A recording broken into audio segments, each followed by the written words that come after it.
আচ্ছা, এই ভিডিওতে আমরা সলভ করার চেষ্টা করব এএফএমসি অ্যাডমিশনের কোশ্চেন সলভ 2017-18 ফিজিক্সের পার্টটা। ঠিক আছে, তোমরা যদি এর আগে প্লেলিস্টটা চেক করে থাকো এএফএমসি, ওখানে তুমি দেখবা যে 18-19 এর ফিজিক্স আর কেমিস্ট্রি আর 19-20 এর ফিজিক্স আর কেমিস্ট্রি সলভ অলরেডি দেওয়া আছে। ঠিক আছে, তো আমরা এখন 17-18 ফিজিক্সটা একটু সলভ করার চেষ্টা করব, দেন কেমিস্ট্রিটা দেখবো না ইনশাল্লাহ। আচ্ছা, তো আমাকে 1 নম্বরের প্রশ্নে কি বলা হয়েছে যে একটা ধারকের গায়ে লেখা আছে 0.09 মাইক্রোফ্যারাড 220 ভোল্ট। ঠিক আছে, তো ধারকটা একটা ক্যাপাসিটরের গায়ে কি লেখা আছে? লেখা আছে 0.09 মাইক্রোফ্যারাড 220 ভোল্টেজ। তো তোমাকে জিজ্ঞেস করছে এটা কত বিভব পার্থক্যে ধারকটা কি হয়ে যাবে? নষ্ট হয়ে যাবে। আচ্ছা, এটার মানেটা কি? এটার মানে হইতেছে 0.09 মাইক্রোফ্যারাডের মানে হইছে এই ধারকটার ধারকত্ব হইছে কত? 0.09 মাইক্রোফ্যারাড, আর ধারকটার ভোল্টেজ হইছে কত? 220 ভোল্টেজ। তার মানে ধারকটা কি করতে পারে? 220 ভোল্টেজ পর্যন্ত কি করতে পারে? সঠিকভাবে কাজ করতে পারে। যখন আমি 220 ভোল্টেজ থেকে একটু বাড়াই ভোল্ট দিব ভোল্টেজটা, তখন এটা কি হয়ে যাবে? নষ্ট হয়ে যাবে। ঠিক আছে, তা আমাদের একটা অপশন আছে 160 ভোল্টেজ। এই 160 ভোল্টেজে সে কাজ করতে পারবে? হ্যাঁ, কাজ করতে পারবে। 220 সে কিন্তু কাজ করতে পারবে, কিন্তু 222 ভোল্টেজ কি 220 থেকে বেশি না? তো 220 থেকে বেশি হলে ধারকটা কি হয়ে যাবে? নষ্ট হয়ে যাবে। তো তোমাকে প্রশ্ন জিজ্ঞেস করছে যে কত বিভব পার্থক্যে ধারকটা নষ্ট হয়ে যাবে? 222 ভোল্টেজ, মানে 220 থেকে বেশি হলে তখন নষ্ট হয়ে যাবে। তো এখানে অপশন আছে কত? 222। তাহলে 222 ভোল্টেজে কি হইতেছে? ধারকটা নষ্ট হয়ে যেতেছে। ওকে, আচ্ছা, তারপরে বলছে কি 2 নম্বর প্রশ্নটাতে চৌম্বক দৈর্ঘ্য আর জ্যামিতিক দৈর্ঘ্যের মধ্যে সম্পর্ক কি? চৌম্বক দৈর্ঘ্য আর জ্যামিতিক দৈর্ঘ্যের মধ্যে সম্পর্ক কি? তো আমরা তোমাকে একটু খুব সহজভাবে বুঝাই। ধরো এটা একটা কি? এটা একটা চুম্বক। এই চুম্বকের কয়টা পোল থাকে? আমরা জানি যে 2টা পোল, একটা নর্থ পোল আর একটা কি সাউথ পোল। ঠিক আছে, তো এই যে চুম্বক, এই চুম্বকটার এই পুরো দৈর্ঘ্যটা হয়েছে কি তার জ্যামিতিক দৈর্ঘ্য। মানে এই প্রান্ত থেকে এই প্রান্ত পর্যন্ত যে ডিস্টেন্সটা, এই পুরো ডিস্টেন্সটা কি তার জ্যামিতিক দৈর্ঘ্য। কিন্তু তার চৌম্বক কিন্তু পুরো অংশে কাজ করে না, তার চৌম্বক অংশটা কাজ করবে হচ্ছে এইটুক থেকে এইটুক পর্যন্ত, মানে এন এর প্রান্ত থেকে এস এর প্রান্ত পর্যন্ত, বুঝছো? আর বাকি পার্ট যেটা আছে এটাতে কিন্তু কোনো রকম চৌম্বকত্ব ধর্ম নাই। ঠিক আছে, তাহলে কি বললাম? এই অংশ থেকে এই অংশটা হচ্ছে তার জ্যামিতিক দৈর্ঘ্য, মানে আমরা এটাকে মাপতে পারবো। কিন্তু তার চৌম্বকের যে অংশটা আমরা মাপবো, এই অংশটা হচ্ছে কতটুকু থেকে কতটুকু পর্যন্ত? এইটুক থেকে এইটুক পর্যন্ত। তাইলে আমরা এখন এখানে কি বুঝতেছি? আচ্ছা, তাহলে আমরা বলতেছিলাম কি যে এই চৌম্বক দৈর্ঘ্যটা হইতেছে কি এন এর প্রান্ত থেকে এস এর প্রান্ত পর্যন্ত, আর জ্যামিতিক দৈর্ঘ্যটা হচ্ছে কি একদম চৌম্বকের শুরুর প্রান্ত থেকে শেষ প্রান্ত পর্যন্ত। তাহলে আমরা বুঝতেছি জ্যামিতিক দৈর্ঘ্যটা সবসময় কি হবে? চৌম্বক দৈর্ঘ্যের চেয়ে বড় হবে। এবং এই মানটা কিভাবে পাবো? এই মানটা হইতেছে তুমি যদি কি করো, চৌম্বক দৈর্ঘ্যকে 0.85 দিয়ে ভাগ করে এটা কিসের সমান হবে? এটা জ্যামিতিক দৈর্ঘ্যের সমান হবে। ঠিক আছে, কি বললাম? চৌম্বক দৈর্ঘ্যটাকে 0.85 দিয়ে ভাগ করলে এটা কিসের সমান হবে? এটা জ্যামিতিক দৈর্ঘ্যের সমান হবে। এটা কিন্তু একটা ফর্মুলা, তুমি কিন্তু এটা কি করবা? মুখস্থ রাখার চেষ্টা করবা। ঠিক আছে, এখানে তুমি চেক করে দেখবা যে জ্যামিতিক দৈর্ঘ্যটা চৌম্বক দৈর্ঘ্যের চেয়ে কি আসতেছে? বড় আসতেছে। ওকে, আচ্ছা, তারপর 3 নম্বর প্রশ্ন আমাকে কি বলেছে? একটা সরল দোলকের পর্যায়কাল যদি 2 সেকেন্ড হয়, এটার কম্পাঙ্ক কত হবে? পর্যায়কালকে আমরা কি দিয়ে প্রকাশ করি? বড় হাতের টি দিয়ে। বড় হাতের টি এর মান হচ্ছে কত? 2 সেকেন্ড। তো তোমাকে কি চাইছে? কম্পাঙ্ক চাইছে। কম্পাঙ্ককে আমরা কি দিয়ে প্রকাশ করি? এফ। এফ এর সূত্র হচ্ছে কি 1/t। তাহলে 1/t মানে কি 1/2। 1/2 কে আমরা কি বলতে পারি? 0.5। ঠিক আছে, তাহলে আমাদের পর্যায়কাল 2 সেকেন্ড হলে কম্পাঙ্ক কত আসতেছে? 0.5 সেকেন্ড। ওকে, সরি 0.5 হার্টজ। কম্পাঙ্কের একক কি ছিল? হার্টজ। আচ্ছা, দেন আমাকে কি বলছে? দেন আমাকে বলা হয়েছে 4 নম্বরে কোন স্থানে সরল দোলকের দোলনকালের অনুপাত যদি 4:5 হয়, তাহলে এদের কার্যকারী দৈর্ঘ্যের অনুপাত কত হবে? এই সেম প্রশ্নটা 18-19 আসছিল এবং 19-20 আসছিল, মানে এই সেম টাইপের, মানে এই কার্যকারী দৈর্ঘ্য আর দোলনকাল থেকে একটা প্রশ্ন গত বছর আসছিল, এর আগের বছর আমরা সলভ করার সময় পাইছিলাম। তো আমরা একটা সূত্র পড়ছিলাম টি সমান 2π√L/g। তোমরা যদি আগের ভিডিও দুইটা দেখে থাকো তাহলে এখানে ইজিলি বুঝবা। এখানে আমরা জানি যে কি টি আর এল কি সমানুপাতিক। কেন সমানুপাতিক? কারণ দোনোজন কিসে আছে? লবে। তো আমরা এখান থেকে কি লিখতে পারি? টি প্রপোর্শনাল টু √L। তাহলে আমরা এখান থেকে লিখতে পারবো T1/T2 সমান কি L1 ডিভাইডেড বাই L2, আর তার উপর একটা কি থাকবে? রুট। ঠিক আছে, তো তোমাকে বলছে কি দোলনকালের অনুপাত কত? 4:5। তাহলে T1 অনুপাত T2 হইছে কত? 4:5। তাহলে আমরা এখানে T1 T2 এর অনুপাতটা কত বসাইতে পারি? 4:5 সমান আর রুটটাকে এই পাশ থেকে পাশে নিয়ে আসলে এটা কি হয়ে যাবে? স্কয়ার। তাহলে এই পাশে থাকে L1, এই পাশে থাকে কত? L2। 4 কে স্কয়ার করলে কত আসে? 16। 5 কে স্কয়ার করলে কত আসে? 25। তাহলে L1 ডিভাইডেড বাই L2 সমান কত আসতেছে? 16/25। তার মানে আমার কাছে প্রশ্ন জানতে চাইছে কার্যকারী দৈর্ঘ্যের অনুপাত, মানে কি L1 অনুপাত L2, এটা কত আসতেছে আমাদের? 16:25। এটা আমাদের কয় নাম্বার অপশন আছে? বি নাম্বার অপশনে আছে। ওকে, আচ্ছা, এরপরে 5 নাম্বার প্রশ্নে কি বলেছে, একটা দেওয়াল ঘড়ির মিনিটের কাটার দৈর্ঘ্য কত দেওয়া আছে, তোমাকে দৈর্ঘ্যটা দেওয়া আছে কত, একটা দেওয়াল ঘড়ির মিনিটের কাটার দৈর্ঘ্য দেওয়া আছে কত, 18 সেন্টিমিটার। তোমাকে বলছে এর প্রান্তে, এর যে প্রান্তটা আছে এই প্রান্তের রৈখিক বেগটা কত হবে। তা আমরা রৈখিক বেগকে কি দিয়ে প্রকাশ করি, ভি, আর কৌণিক বেগকে কি দিয়ে প্রকাশ করি, ওমেগা। তো ভি আর ওমেগার মধ্যে একটা সম্পর্ক ছিল, ভি সমান সমান কি হবে, ওমেগা আর। আচ্ছা, ওমেগাটা কেমনে বের করে, ওমেগা বের করার সূত্র ছিল 2 পাই ডিভাইডেড বাই কত, টি। আর হইছে কি, ব্যাসার্ধ। তা দেখো তো ঘড়ির কাঁটার দৈর্ঘ্যটা কি ব্যাসার্ধ হিসেবে কাজ করতেছে নাকি কাজ করতেছে না, সব জায়গায় কি হইতেছে, এই ঘড়ির কাঁটার যে দৈর্ঘ্যটা মানে মিনিটের কাঁটার দৈর্ঘ্যটা কি হিসেবে কাজ করতেছে, ব্যাসার্ধ। তো আমরা এটা যেহেতু 18 সেন্টিমিটার আছে, এটাকে যদি আমরা মিটারে নিতে চাই, কারণ এখানে সবগুলো অপশনে একক আছে কি মিটার পার সেকেন্ড, তাহলে আমাদের কি করতে হবে, 18 কে 100 দিয়ে ভাগ করতে হবে। আর 18 কে 100 দিয়ে ভাগ করলে কত আসে, 0.18। অথবা তুমি কি করতে পারো, 18 ভাগের 100 লিখে রাখতে পারো, কোনো সমস্যা নাই। আচ্ছা, তাহলে এখানে কি আসতেছে 2 পাই ডিভাইডেড বাই টি। টি এর মানটা কত হবে, এখন টি হইছে কি পর্যায়কাল। তো এখন আমরা কার কথা চিন্তা করতেছি, মিনিটের কাটা। আমরা কার কথা চিন্তা করতেছি, মিনিটের কাটা। এখন চিন্তা করো, মিনিটের কাটা ধরো এখানে 12তে আছে, এটা কতক্ষণ পরে আবার 12তে ব্যাক করবে। পর্যায়কালের সংজ্ঞা কি ছিল, যে নির্দিষ্ট সময় পর পর একটা নির্দিষ্ট বিন্দু দিয়ে কি করে অতিক্রম করে। তা আমি জিজ্ঞেস করলাম মিনিটের কাটাটা 12 থেকে কতক্ষণ পর ঘুরে আবার 12তে আসবে। তুমি বলো যে ভাইয়া মিনিটের কাটাটা 60 মিনিট পর 12 থেকে ঘুরে কি করবে, আবার 12তে আসবে। তাহলে আমরা পর্যায়কাল ইউজ করতে পারি কত, 60 মিনিট। কিন্তু আমাদের এখানে কি এককটা মিটার পার মিনিটে দেওয়া আছে নাকি মিটার পার সেকেন্ডে দেওয়া আছে। যেহেতু এটা সেকেন্ডে দেওয়া আছে, আমরা মিনিটটাকে সেকেন্ডে নিয়ে যাবো। তাহলে 60 মিনিট থেকে যদি সেকেন্ডে যাইতে হয়, তাহলে 60 এর সাথে 60 কি করা লাগবে, গুণ করা লাগবে। ঠিক আছে, তাহলে এখানে আসতেছে কত, 60 ইন্টু 60 ইন্টু 18 ডিভাইডেড বাই কত, 100। ঠিক আছে, তাইলে এখন আমরা কি করতে পারি, কাটাকাটি করতে পারি। 2 আর 60 কাটাকাটি করলে কত আসে, 30। আর এখানে কাটাকাটি করলে কত আসবে, 3 6 18, এখানে আসতেছে 5 6 30। আবার 3 আর 60 কাটাকাটি করলে কত আসে, 3 আর 60 কাটাকাটি করলে আসে কত, 20। তাহলে এবার দেখো এখানে আছে, উপরে আছে কত, উপরে আসতেছে পাই, নিচে আসতেছে কত, 5 20 আর কত, 100। তো 5 আর 20 গুণ করলে কত আসে বলো তো, 100। এখানে আবার 100 আছে, তাহলে 100টা কি যেতেছে 10 টু দি পাওয়ার 4। মানে এখানে 5 ছিল 20 ছিল, 5 আর 20 গুণ করলে কত, 100। আবার এখানেও 100। তো 100 আর 100 গুণ করলে এটাকে কি লেখা যায়, 10 টু দি পাওয়ার 4। আর পাই এর মান কত বলো তো, 3.1416। আর 10 টু দি পাওয়ার 4 যদি উপরে উঠে যায়, তাহলে এটা কি হয়ে যাবে, tan ইনভার্স 4। ঠিক আছে, তাহলে আমাদের আনসারটা আসছে 3.1416 ইনটু tan ইনভার্স 4। এখানে এটা কোন অপশনের সাথে মিলে, একদম লাস্টে যে অপশনটা দেওয়া আছে 3.13 ইনটু tan ইনভার্স 4। তো এখানে 13 দেওয়া থাকলে এটা 3.14 কাছাকাছি, মানে সেম আনসারই বলা যায়। ঠিক আছে, তাইলে আমাদের প্রান্তের রৈখিক বেগটা কেমনে বের করছি, রৈখিক বেগের সূত্র ছিল ভি সমান সমান ওমেগা, আর ওমেগা সমান সমান হচ্ছে কি 2 পাই বাই টি। আর টি এর পর্যায়কাল, একটা ঘড়ির কাঁটা ঘুরে আবার একই জায়গায় আসতে কতক্ষণ সময় নেয়, 60 মিনিট। আর 60 মিনিটের মধ্যে 1 মিনিট হচ্ছে 60 সেকেন্ড। তাহলে 60 পূরণ 60, দেন কাটাকাটি করছি, এর কি আসছে কত, 3.14 ইনটু tan ইনভার্স 3। ঠিক আছে, তারপরে তোমাকে কি বলছে, একটা সেকেন্ডের কাঁটার কৌণিক ত্বরণের মান কত। কৌণিক ত্বরণকে আমরা কি দিয়ে প্রকাশ করি, আলফা। আর কৌণিক ত্বরণ বলতে পারি আমরা কি, কৌণিক ত্বরণ আমরা কি বলতে পারি, যদি আমরা কি করি, কৌণিক বেগকে সময় দিয়ে কি করি, ডিফারেন্সিয়েট করি, তাই না।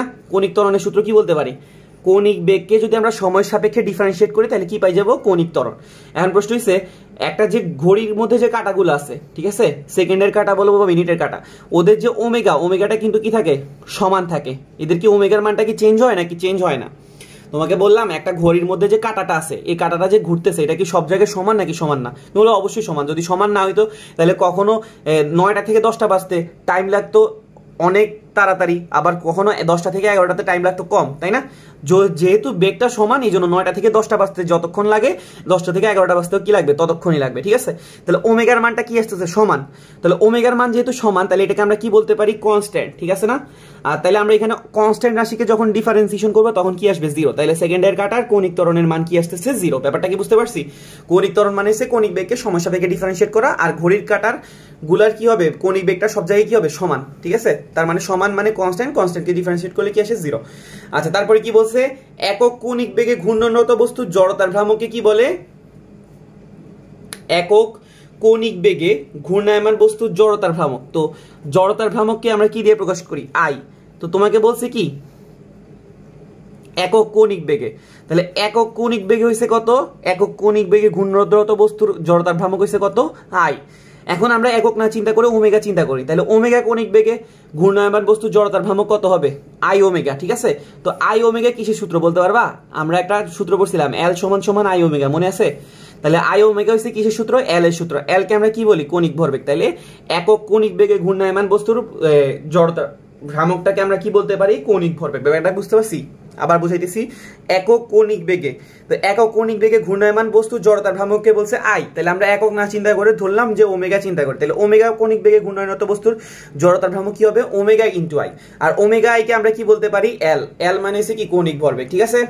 আচ্ছা, তারপরে কি বলেছে, ইয়ং এর দ্বিচির পরীক্ষায় চিরগুলার দূরত্ব অর্ধেক এবং চির ও পর্দার দূরত্ব দ্বিগুণ করা হলে প্রস্থ কত গুণ হবে, ঠিক আছে।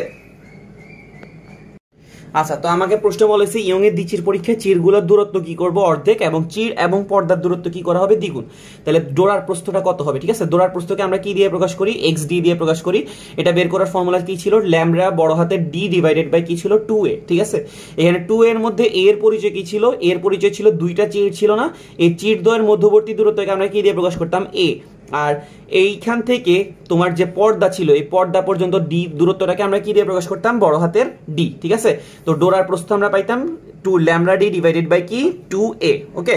আচ্ছা, তো তোমাকে এখানে বলা হয়েছে কি, চিরগুলার দূরত্ব কি করে দিচ্ছি, অর্ধেক। তো চিরগুলার দূরত্বকে আমরা কি ধরছি, a, তাহলে এটাকে আমরা কি করে দিচ্ছি, অর্ধেক করে দিচ্ছি, তাহলে এটা কি হয়ে যাবে a/2। আর চির আর পর্দার দূরত্বটাকে কি করতেছি, দ্বিগুণ। তো চির থেকে পর্দার দূরত্বকে আমরা কি ধরছিলাম, বড় হাতের ডি, এটা যদি দ্বিগুণ হয়ে যায় তাহলে এটা কি হয়ে যাবে 2 ইন্টু বড় হাতের ডি। তো এখন তোমাকে জিজ্ঞেস করছে ডোরা প্রস্থ কত, ডোরা প্রস্থকে আমরা কি দিয়ে প্রকাশ করি, xd।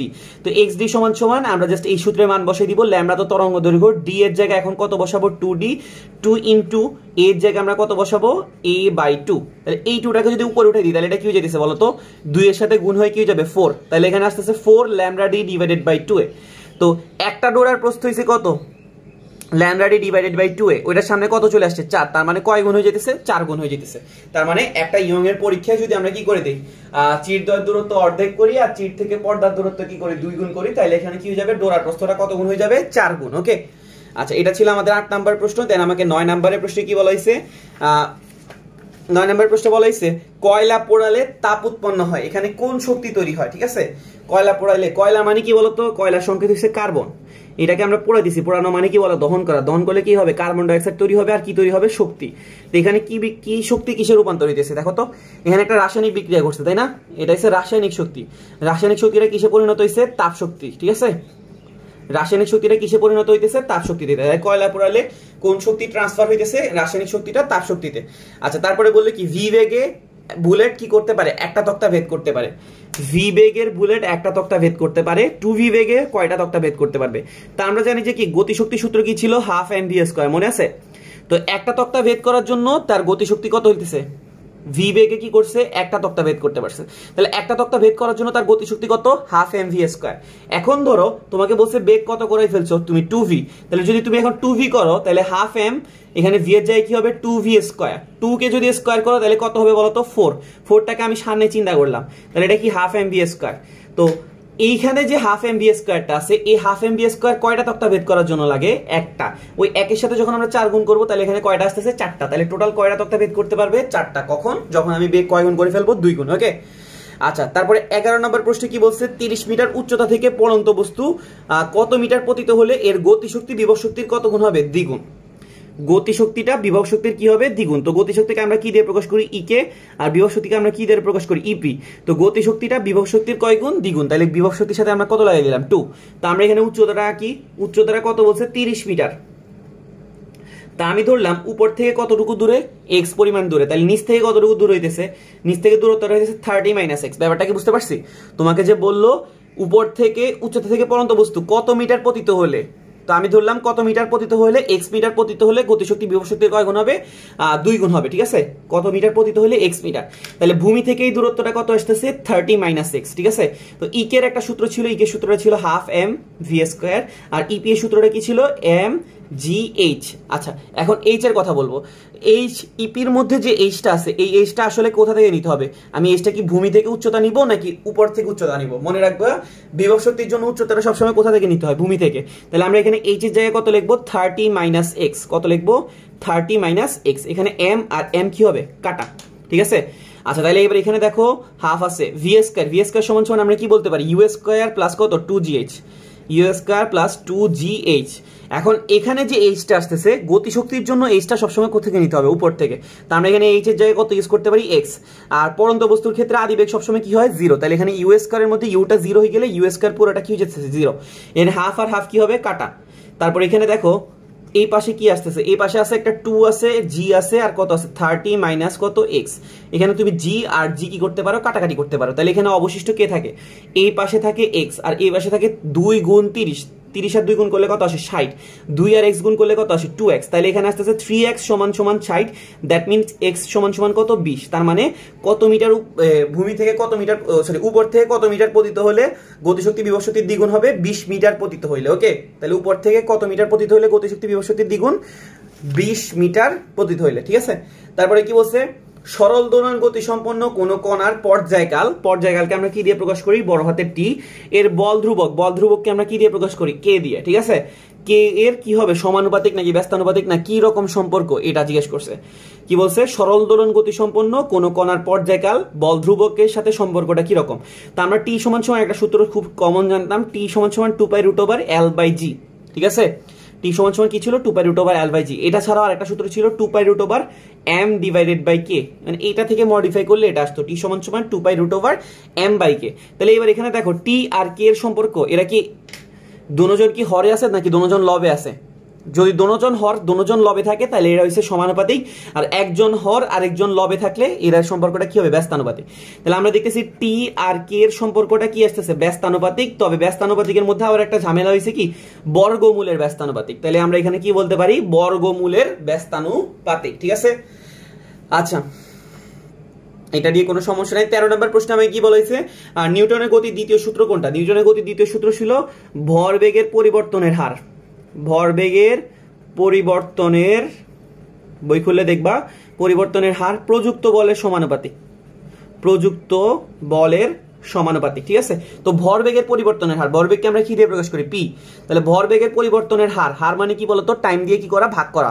এটা কিসের সমানুপাতিক হবে, প্রযুক্ত বলের সমানুপাতিক। তাহলে ডিপি/ডিটি প্রপোর্শনাল টু কত, এফ। ঠিক আছে, তাহলে ভরবেগের পরিবর্তনের হার কি হইতেছে, প্রযুক্ত বলের সমানুপাতিক। ওকে, আচ্ছা দেন আমাকে পরের প্রশ্নে কি বলা হয়েছে, কোয়ার্টজ। কোয়ার্টজ কি ধরনের বস্তু। ঠিক আছে, আচ্ছা কোয়ার্টজ হইছে একটা কি, কেলাস। কেলাস তো আমরা চিনি মোটামুটি সবাই। কেলাস হইছে কি, যেমন আমরা যদি সোডিয়াম ক্লোরাইডের কেলাস বলি, এটার মানে কি, সোডিয়াম ক্লোরাইড এরা মিলিয়ে একটা ঘনকাকার চতুস্তলকে কি তৈরি করে, একটা বস্তু তৈরি করে, ওটাকে আমরা কেলাস বলি। তো সিলিকন অক্সাইড, সিলিকন অক্সাইডে কি করে, এরকম একটা কেলাস তৈরি করে, ওর সিলিকন অক্সাইডের কেলাসটাকে আমরা কি বলি, কোয়ার্টজ বলি। ঠিক আছে, আর কোয়ার্টজের কি থাকবে না, কোন রকমও সমদিক থাকবে না, সবসময় সবগুলা দিক চারদিকে উল্টাপাল্টা থাকবে, এটাকে বলতেছে অসম দিকধর্মী। ঠিক আছে, মানে এটার কোনো ফিক্সড দিক নাই। ঠিক আছে, আচ্ছা তাহলে কোয়ার্টজ হচ্ছে কি, সিলিকন অক্সাইডের কেলাস, আর সরি সিলিকন অক্সাইডটা বেরিয়েছে SiO4। ঠিক আছে, এটা কি হবে, এটার কোনো ফিক্সড দিক নাই। ঠিক আছে, আচ্ছা তারপরে কি বলছে, a সমান সমান -1/5 হলে এর বিপ্রতীক ভেক্টরটা কত হবে। ঠিক আছে, a সমান সমান কি দেওয়া আছে, -1/5, এটা বিপ্রতীক ভেক্টর। ঠিক আছে, এটা বিপ্রতীক ভেক্টরটা হবে 1/a। ঠিক আছে, একটা ভেক্টর যদি x হয় তাহলে তার বিপ্রতীক ভেক্টর কি হবে, 1/x। তাহলে এটা 1/a যদি দেই তাহলে এটা কি হইতেছে, 1/a এর মানটা কত ছিল, -1/5। ঠিক আছে, তাহলে এখানে আমরা এটা উল্টাই ফেলে এটা কি হইতেছে, -5। তাহলে আমাদের বিপ্রতীক ভেক্টরটা আসতেছে কত, -5। বুঝতে পারছি কি বললাম, কোন একটা ভেক্টরের বিপ্রতীক ভেক্টর কি হবে, তার বিপরীত। ঠিক আছে, তাহলে একটা যদি a হয় তাহলে তার বিপরীত ভেক্টরটা কি হবে, 1/a। a ছিল -1/5, তাহলে 1/a হবে শুধু -5। ঠিক আছে, 16 নম্বর প্রশ্নে আমাকে কি বলেছে, ফ্যারাডে পার মিটার, এটা কিসের একক। ঠিক আছে, তা আমাদের এখানে 4-5টা অপশন দেওয়া আছে। প্রথম অপশনটা হচ্ছে আপেক্ষিক ভেদ্যতা। তা আপেক্ষিক ভেদ্যতাকে আমরা কি দিয়ে প্রকাশ করি, যে কোনো জিনিস মানে একটা কনস্ট্যান্ট, এটা কি হচ্ছে তোমার নরমাল মাধ্যমের ভেদ্যতাকে, নরমাল ভেদ্যতাকে তুমি কি করবা, শূন্য মাধ্যমের ভেদ্যতা দিয়ে যদি কি করো, ভাগ করো, তাহলে এটা কি হবে, আপেক্ষিক ভেদ্যতা পাওয়া যাবে। ওকে, মানে যে কোনো জিনিসের ভেদনযোগ্যতাকে যদি আমরা কি করি, শূন্য মাধ্যমের ভেদনযোগ্যতা দিয়ে ভাগ করি, তাহলে কি পাওয়া যাবে, আপেক্ষিক। আর দুইটা সেম টাইপের জিনিস যদি আমরা রেশিও করি তাহলে ওই রেশিওর কি থাকবে না, কোনো রকম একক থাকবে না। তাহলে আপেক্ষিক ভেদ্যতার কোনো রকম কি নাই, একক নাই। ঠিক আছে, এরপরে পরে অপশনটা আছে কি, চার্জ ঘনত্ব। চার্জ ঘনত্বকে আমরা কি দিয়ে প্রকাশ করি, সিগমা। সিগমা সূত্রটা কি ছিল, Q/A। কিউ হচ্ছে কি চার্জের একক, চার্জের একক কি কুলম, আর এখানে এ হচ্ছে কি ক্ষেত্রফল, ক্ষেত্রফল একক হচ্ছে কি মিটার স্কয়ার। তাহলে এটা আসতেছে coulomb per metre square.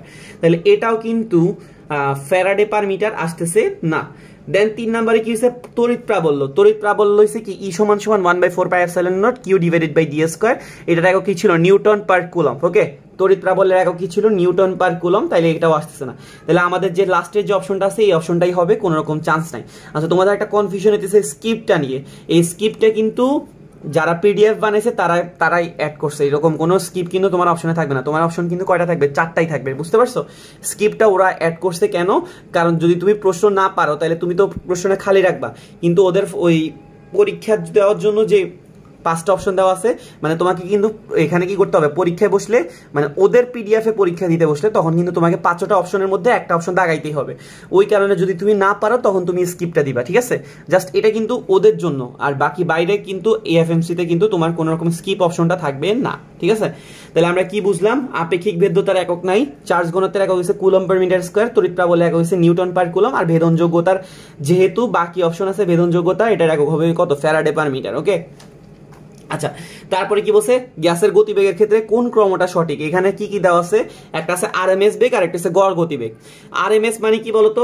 RMS এটার মানে হচ্ছে প্রথমে স্কয়ার করব, দেন মিন মানে গড় করব, দেন কি করব? রুট করব। তাহলে প্রথমে স্কয়ার, দেন মিন, দেন হচ্ছে কি রুট। স্কয়ার কেমনে করব? ধরলাম আমরা দুইটা বেগ ধরলাম 2 আর 3, 2 আর 3 কে আমরা যদি স্কয়ার করি তাহলে 2 স্কয়ার আর কত? 3 স্কয়ার। আর মিন মানে হচ্ছে কি গড় করো, তাহলে এদেরকে কি করব? গড় করব। গড় কেমনে করব? 2 square plus 3 square divided by কত? 2। কেন? কারণ সেখানে কয়টা ছিল? 2টা। তো গড় করতে বললে আমরা সংখ্যা দিয়ে কি করি? ভাগ করি। দেন আমরা কি করব? রুট করব। দিলাম রুট। তাহলে 2 square plus 3 square divided by 2, এটাকে কি করলাম? রুট করলাম। এটা আসতেছে 2.55। আর যদি আমরা গড় গতিবেগের কথা চিন্তা করি, গড় মানে কি বলতো? জাস্ট 2 আর 3 কে যোগ করে 2 দিয়ে ভাগ করা, এটা হচ্ছে কি গড়। এটা কত আসতেছে? 2.5। তাহলে দেখো আরএমএস ভ্যালুটা সবসময় কি আসতেছে? গড় গতিবেগের চেয়ে বড় আসতেছে। তাহলে এটা আমাদের কয় নাম্বার অপশনে দেওয়া আছে? D number option. আচ্ছা, তারপরে হচ্ছে কি সমতল গ্রেটিংয়ের ক্ষেত্রে কোনটা সঠিক নয়, ঠিক আছে? তো প্রথম অপশনটা দেওয়া আছে প্রতি সেন্টিমিটারে 5000 থেকে 6000 পর্যন্ত দাগ থাকে, এটা সত্যি কথা।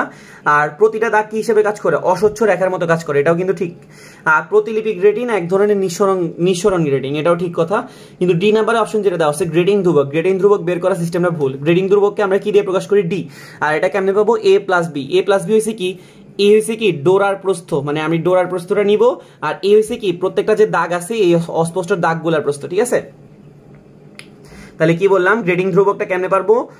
এই এ আর বি কে যোগ করলে। এখানে অপশনে কি দেওয়া আছে? 1/a প্লাস বি, ঠিক আছে? এটা ভুল। তারপরে 19 নম্বরের প্রশ্নে কি বলা হয়েছে? যদি অন্যান্য বল না কাজ করে তাহলে নির্দিষ্ট কম্পাঙ্কের স্পন্দনশীল কোন বস্তুর ক্ষেত্রে কোন জিনিসটা ধ্রুবক থাকবে? সরণ কি ধ্রুবক থাকবে? না, কারণ স্পন্দনশীল হলে এটা কি করতেছে? এটা মুভ করতেছে। মুভ করলে কি সরণ ধ্রুবক থাকবে? না, সরণ কি হবে? চেঞ্জ হবে। আর কৌণিক বেগও কি হবে? চেঞ্জ হবে, কারণ এটা কি করতেছে? স্পন্দনশীল যে এক এক জায়গায় বেগ কি হবে? এক এক রকম। তারপরে বেগও চেঞ্জ হবে, জাস্ট কি চেঞ্জ হবে না, এটা দশাটা সবসময় কি থাকবে? ধ্রুবক থাকবে, ঠিক আছে? মানে এটা সব জায়গায় দশাটা কি থাকবে? সেম। তাহলে কি বললাম? অন্যান্য বল যদি না কাজ করে তাহলে একটা নির্দিষ্ট কম্পাঙ্কের স্পন্দনশীল করার ক্ষেত্রে কোন জিনিসটা ধ্রুবক থাকবে? তার দশা। ওকে, আচ্ছা, দেন আমাকে 20 নাম্বার প্রশ্নে কি বলা হয়েছে? 3 কেজি ভরের একটা বস্তু 4 মিটার উচ্চ থেকে পড়লে মাটিতে স্পর্শ করার মুহূর্তে এটার বেগ কত? তো 3 কেজি ভরের একটা আপেল আছে, ধরো এই আপেলটা কি হইতেছে? 4 মিটার উপর থেকে কি হইতেছে? পড়লে মাটি স্পর্শ করার মুহূর্তে এটার কি হবে? বেগ কত? তা আমরা বেগ বের করার মানে তোমাকে মাটি স্পর্শ করার মুহূর্তে বেগ মানে কি? শেষ বেগ। শেষ বেগ বের করার সূত্র কি জানি? ভি স্কয়ার সমান ইউ স্কয়ার প্লাস কি 2gh, এটা আমরা সবাই জানি। আর পড়ন্ত বস্তুর ক্ষেত্রে আদি বেগ সবসময় কি হবে? 0। তাহলে এটা কি হয়ে যাবে? 0 প্লাস 2 ইন্টু জি। জি এর মানে হচ্ছে কত? 9.8। আর এইচ হচ্ছে কত? 4। তাহলে এখান থেকে ভি সমান আসতেছে কত? রুট ওভার 2 আর 4 গুণ করলে কত হবে বলতো? 8, ঠিক আছে? 2 আর 4 গুণ করলে কত হবে? 8। আর এখানে যে 9.8 আছে, 9.8টাকে কিছুক্ষণের জন্য 10 মনে করো। তাহলে 2 আর 4 গুণ করলে 8, 8 আর 10 গুণ করলে কত আসে? 80, ঠিক আছে? এখন আমরা কি করব? 80 কে রুট করব। তো 80 কে যদি রুট করি, আমরা 80টাকে কিছুক্ষণের জন্য 81 মনে করি, তাহলে 81 কে রুট করলে আনসার কত আসে? 9। তো এটা আনসারটা হচ্ছে কি 9 থেকে একটু কি কম আসবে না বেশি আসবে? অবশ্যই একটু কম আসবে, কারণ আমি এখানে 80 জিনিসটাকে 81 মনে করছি, একটু বাড়াই চিন্তা করছি, তাহলে আনসারটাকে একটু কমাই চিন্তা করব। 9 থেকে একটু কম অপশন কত আছে? 8.9। তাহলে আমাদের আনসার হচ্ছে কত? 8.9। তোমরা চাইলে আমার হাতে ক্যালকুলেশনের কিছু ভিডিও আছে, মানে কিভাবে ক্যালকুলেটর ছাড়া ক্যালকুলেশন করতে হয়, ওইটার কিছু ট্রিক দেওয়া আছে, ওগুলো একটু চেক করে নিবা। আচ্ছা, তারপর 21 নম্বর প্রশ্নে কি বলছে? দুইটা ভেক্টরের যোগফল আর বিয়োগফল সমান হলে তাদের মধ্যবর্তী কোণ কত হবে? যোগফল, দুইটা ভেক্টরের যোগফল আমরা কি বলতে পারি? a plus B. আর তাদের বিয়োগফল কি বলতে পারি? a minus B. এই দুইটা বলছে কি সমান। তাহলে তোমাকে কি জিজ্ঞেস করা হয়েছে? তাদের মধ্যবর্তী কোণ কত হবে? তো আমরা কি করলাম? উভয় পাশে কি করে দিলাম? স্কয়ার করে দিলাম। তাহলে এটা কি হবে? a square plus 2 into a dot B plus B square. আর এখানে হবে a square minus 2 into a dot B plus কত? বি স্কয়ার, ঠিক আছে? তাহলে a square square square square কাটা, ঠিক আছে, এখানে 2a ডট বি আছে, এখানে -2a ডট বি আছে, তাহলে এগুলোকে যদি একই পাশে নিয়ে আসি তাহলে এটা কি যাবে 4a dot B is equal to কত 0। তো আমরা জানি যে ডট গুণ করার সিস্টেম কি ছিল ab cos θ, এটা মনে আছে? 4টাকে যদি এই পাশে নিয়ে যায় তাহলে 0 কে 4 দিয়ে ভাগ করলে কত আসে 0, তাহলে ab cos θ সমান সমান 0 হয়, তাহলে থিটার মান কত ডিগ্রি হয় 90 ডিগ্রি, কারণ cos 90 ডিগ্রির মান কি আসে 0। তাহলে আমাদের দুইটা ভেক্টরের যোগফল আর বিয়োগফল যদি সমান হয় তাহলে তারা পরস্পর কত ডিগ্রি কোণে কাজ করতেছে 90 ডিগ্রি কোণে।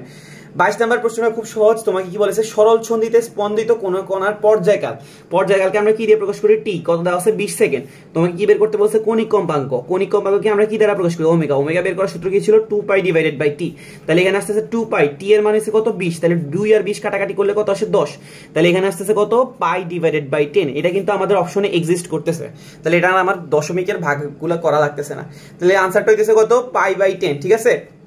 আচ্ছা 23 নম্বর প্রশ্ন আমাকে কি বলেছে মহাকর্ষীয় ধ্রুবক, যেটাকে আমরা কি দিয়ে প্রকাশ করি জি দিয়ে প্রকাশ করি, এই জি এর মাত্রা বা একক মাত্রাটা কত হবে? তো মাত্রাটা জি এর মাত্রাটা সব জায়গায় আসে, তুমি চাইলে এটাকে মুখস্থ রাখতে পারো m ইনভার্স 1 l ইনভার্স 2 আর সরি t ইনভার্স 2 আর l কিউব, ঠিক আছে। মহাকর্ষীয় ধ্রুবকের মাত্রাটা হচ্ছে কত m inverse 1 t inverse 2 l cube, তুমি চাইলে এটা মুখস্থ রাখতে পারো, আর যদি না মুখস্থ রাখো তাহলে তুমি সূত্র থেকে কি করবা বের করবা। তো আমরা একটা সূত্র পড়তাম f সমান সমান g m1 m2 divided by কি ছিল d স্কয়ার।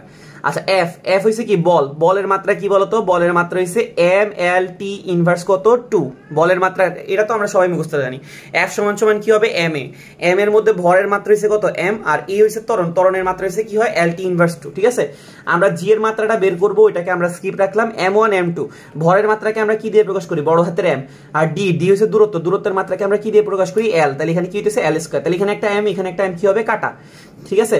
l স্কয়ারটা এই পাশে নিয়ে আসলে এটা কি হয়ে যাবে l কিউব, t ইনভার্স কত 2, m টাকে এই পাশে নিয়ে আসলে কি হয়ে যাবে m inverse 1 is equal two g, তাহলে g এর মাত্রা কি দাঁড়াইতেছে l cube t inverse 2 m inverse 1, এই যে m inverse 1 t inverse 2 l cube, ঠিক আছে। আচ্ছা আশা করি বুঝতে পারছি। দেন প্রশ্ন আমাকে কি বলা হয়েছে, প্রশ্ন বলা হয়েছে বায়ুতে একটা সুশলাকা 10টা পূর্ণ কম্পনে 8 মিটার দূরত্ব অতিক্রম করে, তরঙ্গ দৈর্ঘ্য কত হবে? তো তরঙ্গ দৈর্ঘ্যের সংজ্ঞা কি ছিল, একটা পূর্ণ কম্পন শেষ করতে যতক্ষণ যতটুকু দূরত্ব অতিক্রম করে তাকে কি বলে তার তরঙ্গ দৈর্ঘ্য, তাহলে একটা পূর্ণ কম্পন শেষ করতে তার কতটুকু দূরত্ব যাওয়া লাগছে, এইটুকু দূরত্ব না, তাহলে এটা হচ্ছে কি তার একটা তরঙ্গ দৈর্ঘ্য। তো তোমাকে বলছে 10টা পূর্ণ কম্পনে কতটুকু যায় 8 মিটার, তাহলে 10টার জন্য দূরত্ব কত যায় 8, তাহলে একটা পূর্ণ কম্পনের দূরত্ব কত হবে 8 ভাগের 10, তাহলে কত আসতেছে 0.8, তাহলে 0.8 হচ্ছে কি আনসার। তারপরে পরের প্রশ্নে কি বলেছে ন্যূনতম যে ভারে বস্তুটা ছিঁড়ে যায় তাকে কি বলে অসহভার, ঠিক আছে, কি বলে অসহভার, মানে অসহভারের সাথে আর কি আছে ভঞ্জক, কি হইছে ন্যূনতম যে ভারে বস্তুটা ছিঁড়ে যায় তাকে কি বলে ভঞ্জক ও অসহভার। ওকে, এই সংজ্ঞাগুলো একটু পড়ে নিবা তাহলে ইনশাআল্লাহ পারবা। আচ্ছা ধ্বংসাত্মক ব্যতিচারের জন্য পথ পার্থক্য সবসময় কি হবে λ/2 এর বিজোড় গুণিতক, ঠিক আছে। কি বললাম, ধ্বংসাত্মক ব্যতিচারের জন্য পথ পার্থক্যটা সবসময় কি হবে λ/2 এর বিজোড় গুণিতক, আর গঠনমূলকের জন্য এই যে পথ পার্থক্যটা হবে λ/2 এর জোড় গুণিতক, ঠিক আছে। তাহলে এখানে কি দাঁড়াইতেছে 2 কাটলে কত আসে n λ, এটা হচ্ছে কি গঠনমূলকের জন্য আর এটা হচ্ছে কি ধ্বংসাত্মকের জন্য, ঠিক আছে। আচ্ছা তারপরে হচ্ছে কি তাপ শক্তিকে সম্পূর্ণরূপে কাজে পরিণত করা যায় না, এটা কে বলছিল সাদিকান্ড, এটা কি ছিল তার 2 নাম্বার সূত্র, তাপগতিবিদ্যার দ্বিতীয় সূত্র, ওই যে কখনো কোনো বস্তুর কর্মদক্ষতা কি করতে পারবো না 100% বানাইতে পারবো না, অথবা 100% কাজ করা যায় ওই রকম কোনো যন্ত্র তৈরি করা সম্ভব নয়। আচ্ছা 28 নম্বর প্রশ্নে কি বলেছে বলের ঘাত নিয়ে কোন মিথ্যা তথ্য কোনটা, তোমার এর কিছু তথ্য দেওয়া আছে। আচ্ছা বলের ঘাতের একক কি হবে বলো তো, আমরা জানি যে বলের ঘাতটাকে আমরা কি সমান প্রকাশ করতাম, যে সমান সমান কি ft, তো বলের একক হইছে কি বলের একক হইছে বলের জন্য মাত্রা হইছে কত ml t ইনভার্স কত 2, আর সময়ের মাত্রা হইছে কি t, তাহলে এখানে কি হইতেছে ml t ইনভার্স 1, তাহলে বলের ঘাতের যে মাত্রাটা হইছে ml t ইনভার্স কত 1, তাহলে এখানে ml t ইনভার্স 2 দিছে, তাহলে এটা কি সঠিক নয়। তাহলে আমাদের এক নাম্বার অপশন যেহেতু সঠিক নয় তাহলে বাকিগুলো তাকানোর দরকার নেই। আমি জিনিসটা আবার বুঝি, বলের ঘাতের সূত্র কি ছিল ft, f হইছে বলের মাত্রা হইছে কত ml t ইনভার্স 2, এটা একটু আগে ইউজ করছি তাই না, এই যে এইখানে ইউজ করছি ml t ইনভার্স 2, আর t হইছে সময়ের মাত্রা হইছে কত t, তাহলে এখানে কি দাঁড়াচ্ছে ml t ইনভার্স 1। আচ্ছা স্পর্শক নির্ভর করে কিসের উপরে, স্পর্শকণ কঠিন এবং তরলের প্রকৃতির উপর নির্ভর করে, হ্যাঁ অবশ্যই কঠিন ও তরলের বিশুদ্ধতার উপর নির্ভর করে, এবং তরলের উপর যে মাধ্যমটা আছে, মাধ্যমটা কি বায়ু হইলে একরকম হবে, যদি বায়ু না হয় অন্য কোনো ঘন মাধ্যম হয় তাহলে আরেক রকম হবে। তাহলে সবগুলো অপশনের উপর নির্ভর করতেছে, তাহলে এটা কি হবে, সবগুলা।